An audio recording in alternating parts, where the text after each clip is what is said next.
Nai-stress o pagod ka na ba? Gusto ko lang ipaalala sa'yo na kahit gaano ka ka-stress ngayon, wag na wag kang sumuko sa mga pangarap mo. Kailangan mong tandaan parati na magtiwala ka sa progress na nangyayari sa buhay mo. Kahit alam ko na minsan sobrang hirap at sobrang nakakapagod na din talaga.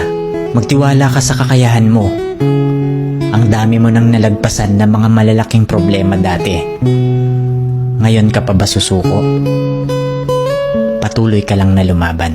Yung pakiramdam mo ngayon na nahuhuli ka na sa buhay, siguro dahil nakikita mo yung mga kakilala mo o yung mga kaibigan mo pakonti-konti may na-achieve na sila. Parati mong tandaan na lahat tayo ay may kanya-kanyang timeline sa buhay. Hindi ka nahuhuli at hindi ka rin naman nauuna. Kung nasaan ka man ngayon sa buhay mo, yan ang lesson at experience na kailangan mong pagdaanan ngayon. Lahat tayo ay may sariling kwento sa buhay na makaka-inspire ng ibang tao. Sarili mong kwento yan. Kaya make sure na sulitin mo ang bawat moment at gawin mong fulfilling ang kwento mo kahit anong mangyari.